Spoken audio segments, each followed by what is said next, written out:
Olá, muito bom dia. Eu estou aqui de volta para trazer mais um pouquinho de reflexão, tentar explicar um pouquinho de como eu estou vendo essa situação que nós estamos vivendo nesse exato momento.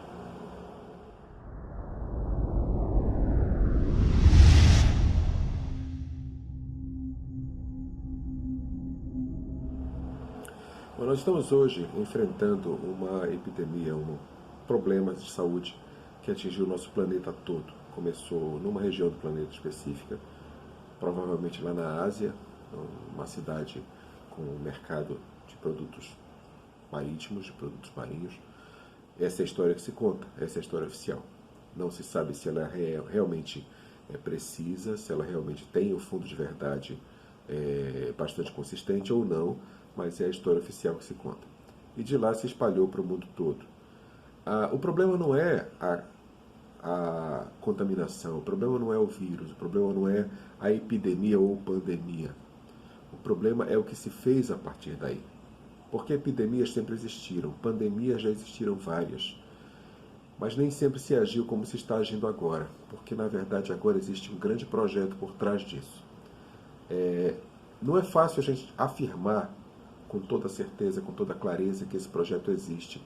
Muitas pessoas acham que isso é uma teoria de conspiração, mas eu acho que nem nos delírios mais mirabolantes da cabeça do Charles Darwin dá para a gente imaginar que o que nós estamos passando hoje é resultado de algum tipo de evolução social ou de algum tipo de seleção natural das pessoas, ou das sociedades, ou das realidades que nós vamos ter à nossa frente nos próximos tempos. Porque eu não sou adepto da seleção natural, eu não sou adepto da teoria do Darwin, até porque uma teoria que já tem mais de 100 anos que existe não deixou de ser teoria até hoje, que continua sendo teoria, nunca foi comprovada. É difícil a gente dar plena certeza a uma teoria que não deixa de ser teoria. Porque teorias que têm base sólida se tornam leis. Certo? Primeira lei de Newton, segunda lei de Newton, e por aí vai. Uma teoria que continua sendo uma teoria por muito tempo, fica difícil a gente poder dar crédito. Mas, enfim, não é o tema desse vídeo de hoje. Talvez uma outra hora a gente trate desse assunto da teoria e da falta de fundamentação. Mas, hoje, mesmo com toda a boa vontade de tentar acreditar que essa teoria da evolução seja verdade, é muito difícil você não entender que por trás disso tudo existe uma inteligência, existe um controle, existe alguma coisa que está conduzindo essa própria evolução a acontecer. Eu não nego que a evolução tenha acontecido. Eu não nego que a raça humana, os seres vivos todos, o planeta em todo, evoluiu. E continua evoluindo. Eu não nego isso. O que eu quero dizer é que, para mim, no meu entender, por trás dessa evolução existe uma inteligência. Por trás dessa evolução existe um planejamento. Isso é chamado design inteligente. E eu acho que isso, biblicamente, é fundamentado e, experiencialmente, também a gente pode observar. Mas também não é o tema do vídeo de hoje. O tema do vídeo de hoje é porque nós estamos caminhando a largos passos em direção a nos tornarmos socialistas. Socialistas com todo o espectro de vantagens e desvantagens, de ganhos e perdas, de prós e contras que isso significa. Por quê? Qual o problema de ser socialista? Qual o problema de se tornar socialista? Eu não estou falando aqui de termos como esquerda e direita, porque esquerda e direita já caíram em desuso, caíram em descrédito, não são mais válidos no dia de hoje. Esquerda e direita nasceram lá na Revolução Francesa, lá no século XV, quando os jacobinos sentavam de um lado da mesa, os girovindos, bom, o outro lado, que não era jacobinos, agora fugiu a palavra da cabeça, mas tudo bem. Mas o outro lado, que não eram jacobinos, sentavam do outro lado. Quer dizer, os jacobinos ficavam do lado esquerdo, os outros ficavam do lado direito, cada um defendendo seu ponto de vista, e ali nasceram esses termos tipo esquerda e direita, que até hoje tanta gente usa. Mas isso não tem mais muito a ver, porque na época isso tinha diferenciação, porque os jacobinos queriam aquele governo centralizador, aquele governo que faz tudo, aquele governo que, como Mussolini falou no tempo da Segunda Guerra, tudo pelo Estado, tudo através do Estado, nada contra o Estado. Isso é o fundamento básico do partido do Mussolini, Benito Mussolini, partido fascista. Por que fascista? Porque acredita que nós não vivemos como um único graveto isolado. Nós temos que virar feixes, temos que virar fati. Por isso fascista, ou fascista nos dias de hoje. Então, o entendimento desse tipo de filosofia é que você não tem como andar sozinho, você não tem como cuidar da sua vida sozinho. Você precisa de um Estado paternalista, controlador, que vai estar sobre a sua vida. 1984, George Orwell, Big Brother, o governo totalitário que ele trouxe na obra fenomenal que ele escreveu, fala bastante disso. O grande irmão que controla cada passo que nós damos. E todos os governos totalitários,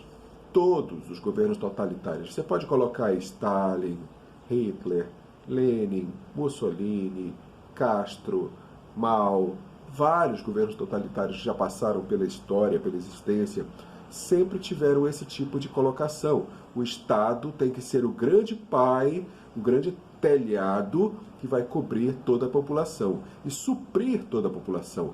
Essa é a fundamentação que eles têm para defender o que eles defendem.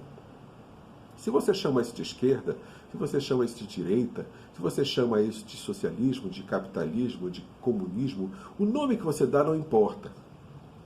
Hoje está se usando muito o termo globalismo, porque o globalista ele quer unificar o mundo numa só bandeira, numa só moeda, numa só religião, num só idioma, num só líder global. E contra os globalistas existem aqueles que poderiam se chamar de nacionalistas, aquele que crê que cada nação deve ter o seu próprio destino traçado por si mesmo.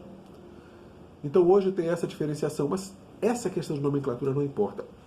A questão principal é por que é que o socialismo, ou alguma coisa que se pareça com ele, nunca deu certo ao longo da história. E não vai dar certo nunca. Porque a teoria é que o Estado vai suprir tudo. A teoria é que todos os habitantes do planeta vão viver debaixo da tutela e da provisão de um Estado paternalista, controlador, que tem tudo sob seu domínio. Isso tentou-se fazer na União Soviética, tentou-se fazer em Cuba, tentou-se fazer em vários lugares do mundo. Nenhum lugar deu certo. Todos os lugares, a população daquele lugar tentava fugir para o lado que não era assim. Veja a Alemanha. A Alemanha passou quantos anos sendo duas Alemanhas? A Alemanha Oriental e a Alemanha Ocidental. A Alemanha Oriental controlada pela União Soviética, comunista. A Alemanha Ocidental controlada pelos países do Ocidente, liderados pelos Estados Unidos, com outros países também, tipo França e Inglaterra, na coalizão. Mas era um lado com mais liberdade, era um lado com economia de mercado. E o lado oriental não, o lado oriental controlado pelo Estado. Qual era a população que tentava fugir para o lado oposto?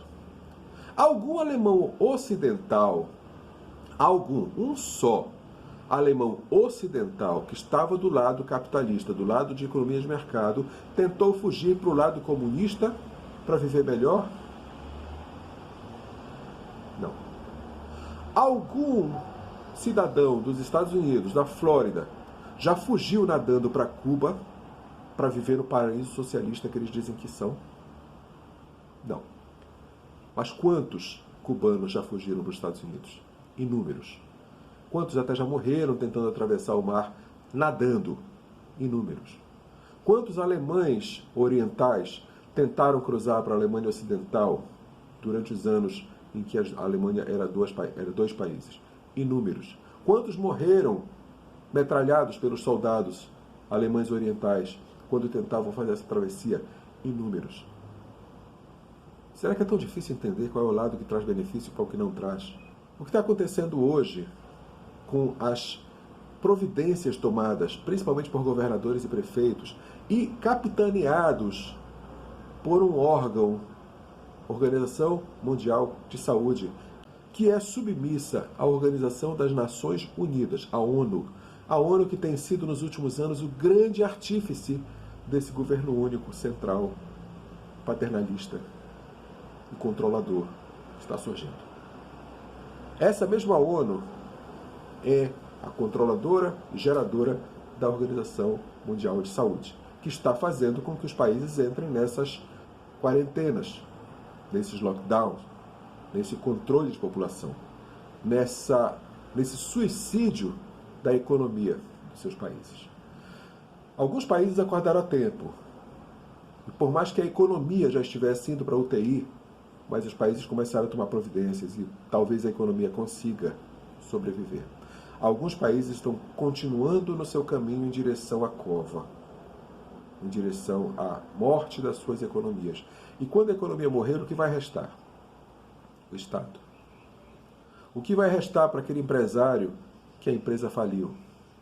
O Estado. O que vai restar para aquele trabalhador da empresa privada que perdeu o emprego, que perdeu o sustento, que perdeu a esperança? O Estado. O que vai restar para todos nós? O Estado. E aí o sonho socialista se concretiza, em que todos dependem e vivem comendo das mãos do Estado. E aí o sonho do Mussolini se concretiza, que é tudo pelo Estado, nada contra o Estado. E aí nós vamos estar realmente vivendo no socialismo. Mas para que um paraíso se torne um inferno, basta que se retire a liberdade. Exatamente como estão retirando a nossa nesse exato momento. Então aquilo que muita gente ainda defende até hoje, que seria um paraíso na Terra, eu te garanto que sem liberdade é um inferno. Tem um vídeo que eu vi ontem, que um primo mandou para mim, de uma experiência feita por um grupo que parece hippies, e que ilustra bastante bem isso. Eu vou colocar para a gente ver aqui. Como que um paraíso pode se transformar no inferno. 300 hippies socialistas que ficaram presos em um festival no Panamá graças à quarentena descobriram que a utopia coletivista que eles acreditavam ser a solução para o planeta é, na verdade, o inferno na Terra, com brigas por comida e território. O Tribal Gathering Festival, ou Festival do Encontro Tribal, vendido como Paraíso na Terra, era para terminar no dia 15 de março, mas 40 hippies continuam presos no local do festival depois que o governo panamenho decretou um estado de calamidade pública em todo o país e colocou todos em quarentena. Um banimento subsequente em todas as entradas e saídas do país mostra que provavelmente os hippies socialistas ficarão presos no paraíso até final de maio. Um pequeno documentário da Vice mostra a situação dos participantes do festival, reclamando sobre quão horrível é estar preso no inferno enquanto lutam contra o mau tempo e os principais problemas da falta de saneamento e comida no acampamento. Um dos participantes disse o seguinte: no começo era como um paraíso, mas quando você está trancado, a experiência se transforma em um inferno. O chefe da tribo ainda teve que intervir na comunidade, dizendo que haveriam consequências graves caso o roubo de comida continuasse e que quem estivesse sem dinheiro seria obrigado a trabalhar para ganhar um prato de comida.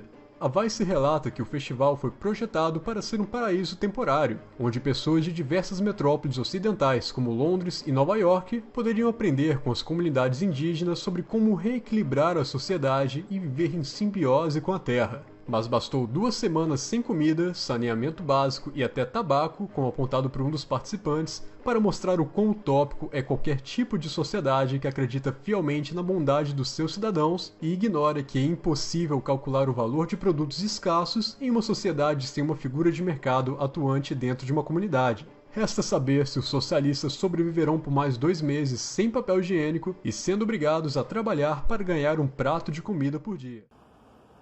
Você viu?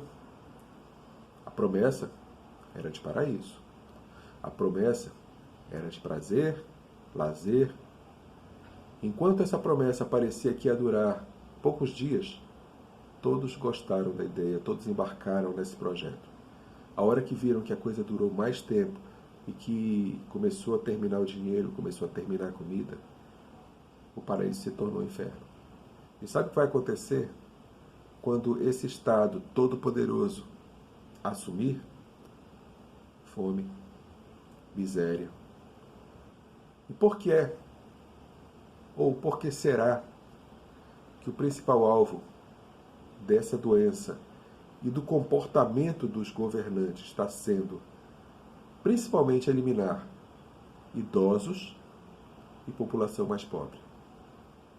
Por que está acontecendo assim? Porque os idosos são área de risco, são pessoas de risco, são os que estão sendo mais vitimados por esse mal. E a população mais carente, porque o remédio que realmente cura está sendo proibido de dar pela medicina pública. O SUS no Brasil não está aplicando o remédio que tem curado tanta gente por aí. As instituições particulares, privadas, têm usado. As pessoas mais bem aquinhoadas, as pessoas com mais poder aquisitivo, que têm acesso a esses hospitais particulares, estão recebendo a medicação correta. Quem depende do SUS, de UPA, de sistema público de saúde, não está recebendo.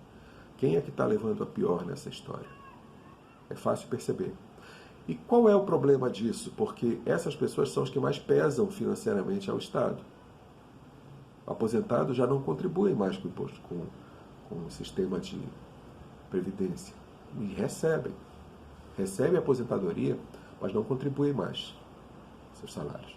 A população mais carente, frequentemente, é beneficiada com vários tipos de benefícios sociais, de assistências, de bolsa isso, bolsa aquilo, e frequentemente não contribuem também. Ou seja, são pessoas que pesam no Estado e que não contribuem. Porque sabe o que acontece? O Estado quer ser o provedor de todo mundo, mas de algum lugar tem que surgir o dinheiro. O Estado, entenda uma coisa, por favor, de uma vez por todas, o Estado não produz riqueza. Estados, qualquer que seja ele, seja aqui na América Latina, seja na América do Norte, seja na Europa, seja onde for, seja em Marte, seja em Plutão, Estado não produz riqueza. Quem produz riqueza é a população que trabalha. E quando paga seus impostos, quando paga seus tributos, leva esse dinheiro que conseguiu produzir com seu trabalho para o Estado, para que o Estado faça uso desse dinheiro.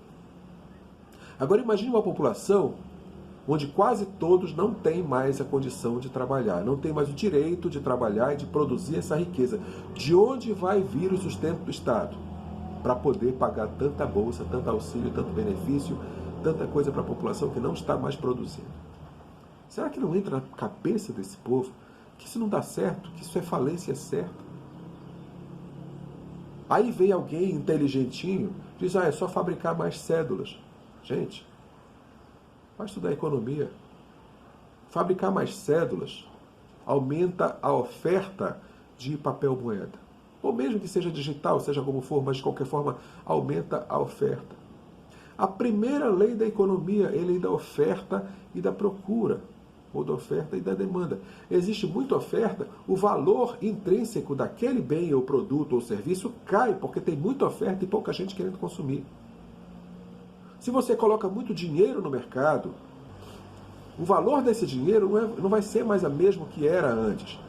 Se você comprava 1 quilo de carne com 20, você vai passar a precisar de 50 para comprar esse quilo de carne, porque tem muito dinheiro circulando, o valor dele baixa. O valor dele baixando quer dizer que o preço das mercadorias proporcionalmente subiu. Isso se chama inflação. Quem tem um pouquinho mais de idade, quem já passou dos 40, 50, como eu, sabe muito bem o que é viver num país que tem inflação. Porque nos anos 80, 70, nós vivemos no Brasil com inflação, inclusive na fase final, com hiperinflação. Que você comprava uma coisa de manhã e no final da tarde já custava mais caro. E acredite, quem mais perde com isso é quem é mais carente. É quem é mais pobre. Porque o rico, ele coloca o seu dinheiro no banco, na instituição financeira, na capitalização, em qualquer tipo de rentabilidade que ele pode buscar em qualquer tipo de título do mercado ou ações, seja o que for, e o dinheiro dele está protegido de ser desgastado, como o do pobre, que não tem essa chance. E que precisa correr, cada vez que recebe seu salário, correr ao supermercado com um carrinho de mão cheio de dinheiro para comprar um pão. Isso já aconteceu na Alemanha, está acontecendo hoje na Venezuela, já aconteceu parecido com isso no Brasil nos anos 80, e está correndo grande risco de voltar a acontecer, se a inflação voltar com esse poder todo.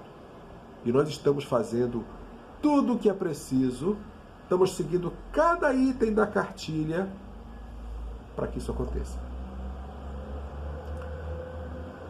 A única pessoa que pode nos livrar desse destino é Deus. É com Ele que nós temos que nos apegar nesse momento. Só Ele pode nos livrar disso. Só Ele pode nos salvar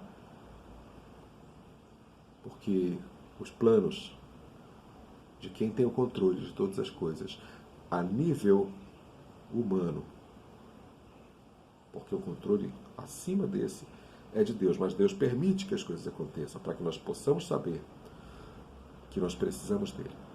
O próprio apóstolo Paulo, o grande, pequeno Paulo, escreveu certa vez: eu tenho um espinho na minha carne, que eu já pedi a Deus 3 vezes que remova, e Deus me respondeu: não, Paulo, a minha graça te basta. Ou seja, Deus está dizendo para Paulo e para nós: nós precisamos às vezes de um espinho na nossa carne, precisamos às vezes de uma necessidade, de uma fraqueza, para que nós nunca nos esqueçamos que nós dependemos dele. E hoje, os poderes humanos, os poderes seculares estão todos reunidos para fazer com que esses planos malignos contra nós aconteçam. Mas nós temos um Deus que está acima desses poderes seculares e que pode nos salvar. E é com ele que nós devemos nos navegar.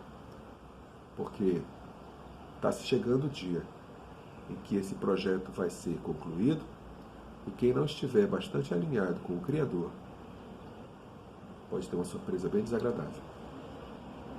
Vamos continuar juntos, com fé, orando, jejuando, buscando conhecimento, porque, como diz o slogan de campanha do nosso presidente, conhecereis a verdade vos libertará.